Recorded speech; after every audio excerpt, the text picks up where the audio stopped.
Buenas tardes. A continuación mostraremos por medio de una línea del tiempo los modos de producción vistos en el transcurso de la clase. Primero que todo, pasamos a definir el concepto. Los modos de producción es la forma en que se organiza la actividad económica en una sociedad. Por ejemplo, la producción de bienes y servicios y su distribución. Este término fue utilizado por primera vez en el libro de la ideología alemana de Karl Marx y Friedrich Engels.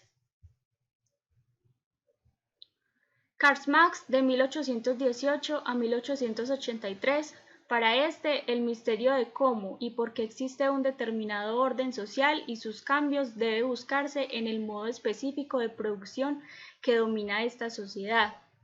Para Friedrich Engels, en 1820 y 1895, entendía la capacidad de producir y la participación en relaciones sociales como dos características esenciales del ser humano. Marx utilizó en sus análisis diversos modos de producción a través de la historia, los cuales son colectivismo primitivo, esclavismo, feudalismo, capitalismo y sociologismo. El colectivismo primitivo es el primero de los modos de producción definida como estados de evolucionismo. Su primer exponente es el antropólogo Lewis Morgan, en los años de 1818 a 1881 del siglo XIX, donde cobra fuerza la teoría del evolucionismo unilineal, que se refería a una sola línea de desarrollo. Con este término exponían la idea que la evolución humana va de lo más simple a lo más complejo, hablando de la evolución de formas sociales, resumida en una escala donde expuso términos como el salvajismo, el cual tenía como característica pueblos nómadas, la barbarie, cuales eran sedentarios y se caracterizaban por la agricultura. Y por último, hablaban de la civilización, de un estadio más avanzado y tomaban por ejemplo Europa. Para entender la evolución humana empleaban dos fuentes basadas en el progreso. Una era la teoría de la subsistencia, que estaban las invenciones y los descubrimientos como base de la subsistencia. Y la segunda, las ideas originales, que estaban las instituciones, gobierno y formas de familia. Posteriormente, y habían otros exponentes, Edward Taylor, Friedrich Engels y Charles Darwin. Posteriormente, en el siglo IV, surge un pensamiento, el justnaturalismo, donde decía que el hombre comienza a cuestionarse sobre el origen de la vida, o sea, el origen divino, que eran los presocráticos. Los orígenes remotos de la idea del justnaturalismo se encuentran en Platón, en su libro República y Leyes. Bueno, siguiendo con la línea del tiempo, surge el esclavismo por la descomposición del régimen de la comunidad primitiva. El esclavismo fue el primer modo basado en la explotación. En este régimen, las relaciones de producción se basaba en la propiedad de los dueños de esclavos, sobre los medios de producción y sobre los esclavos, considerados como instrumentos sin derecho. La esclavitud nace de la división de trabajo. Las sociedades superiores pensaron que para incrementar la producción en actividades como agricultura, ganadería y etc.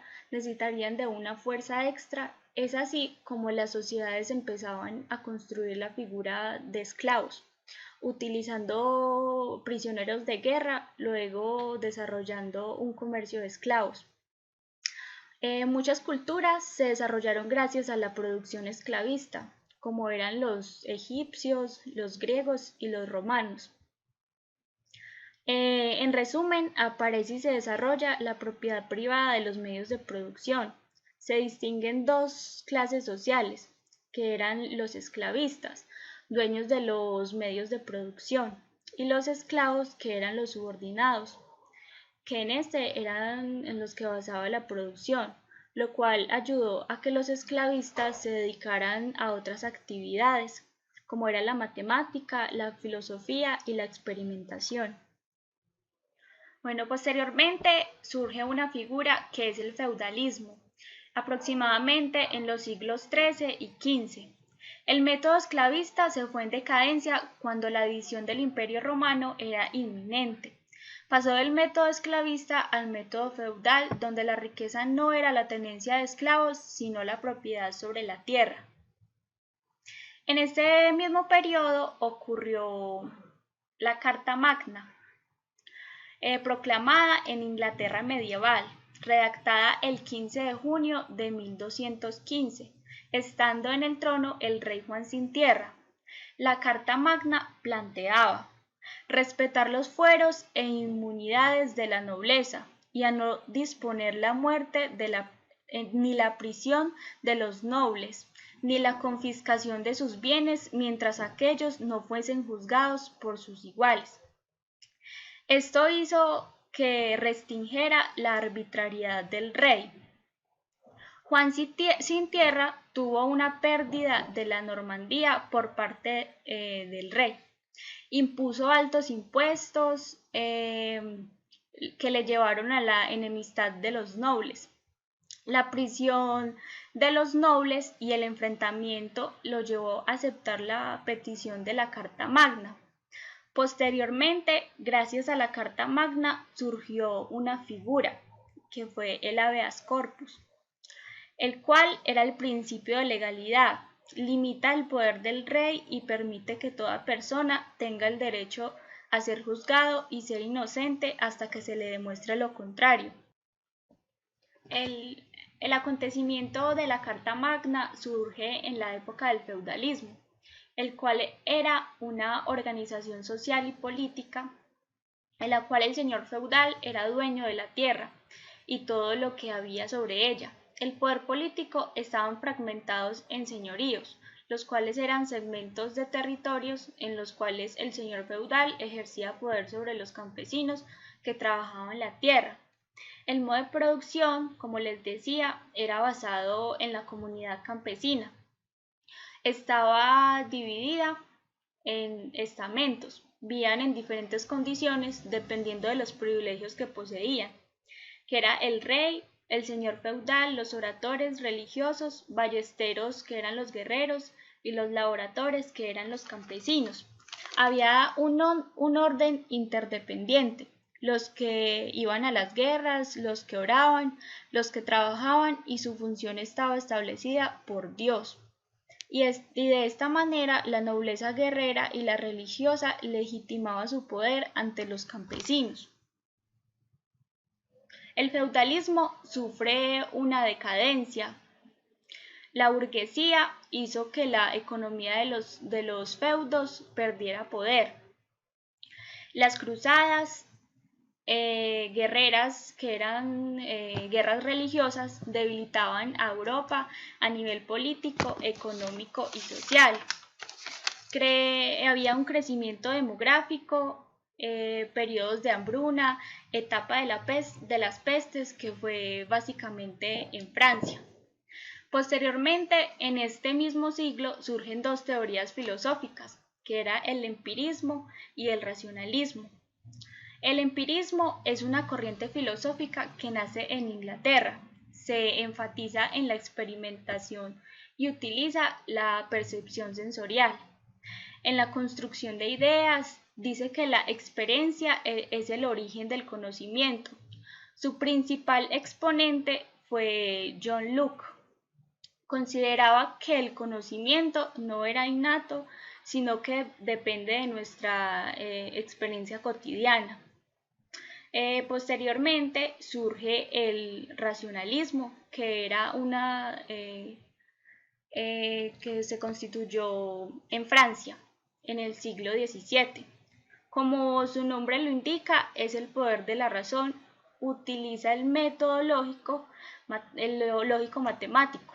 Llamamos racionalistas a toda posesión filosófica donde prima el uso de la razón frente a otras instancias como la fe y la propia experiencia empírica. Otro punto clave fue la Revolución Inglesa, que fue impulsada por John Locke. El capitalismo. El capitalismo es el sistema de producción cuyos fundamentos son la propiedad privada de los medios de producción y la libertad del mercado.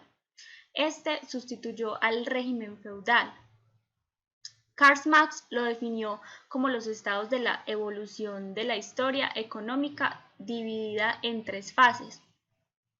La primera, América y sus metales preciosos llegan hacia el continente europeo y provoca un aumento de riqueza proveniente de América. El 2, la banca progresa, la acumulación de capital provoca cambios rotundos en lo que era la vida económica y social de Europa. 3. La revolución industrial en 1780, el capital era clave y se producía en las fábricas. El obrero trabajaba por un salario proveniente del burgués. Durante este régimen se dan varios desarrollos como carreteras, máquinas de vapor e infraestructura, además de la ampliación de mercados y de descubrimientos geográficos. Posteriormente da lugar a la Revolución Francesa, que fue en 1789, con Auguste Comte y Max Weber.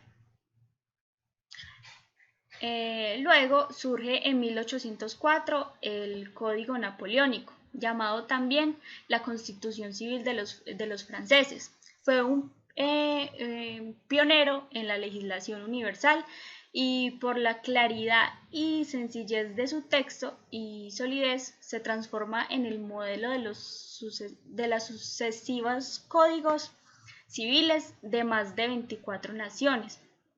Por último, surge la Primera Guerra Mundial con sus principales exponentes. Talcott Pearson, que era del estructuralismo funcional, Hans Kelsen, con la teoría pura del derecho, Carl Smith y Martin Heidegger. Posteriormente surge el sociologismo. Este método plantea una distribución más justa de las riquezas y condena la propiedad privada de los medios de producción. La base del socialismo se encuentra en la denuncia de las desigualdades sociales. En ello, no debe existir clase social ni explotación del hombre por el hombre, sino en relación que se efectúan gracias a la cooperación y beneficio mutuo, donde los intereses sociales tienen más importancia que los personales. Sus principales exponentes son Henry Saint-Simon, considerado padre de la ideología del socialismo como proyecto social y fundador del llamado socialismo utópico. Karl Marx, fundador del llamado socialismo científico. Posteriormente surge en 1917 la Revolución Rusa. Es uno de los más grandes acontecimientos de la época contemporánea. Fue dirigida por obreros, campesinos y soldados. Los mismos trajo como resultado el derrumbe de la dinastía, lo que significó la abolición del sistema absolutista imperante y a su vez estableció el origen de un gobierno comunista.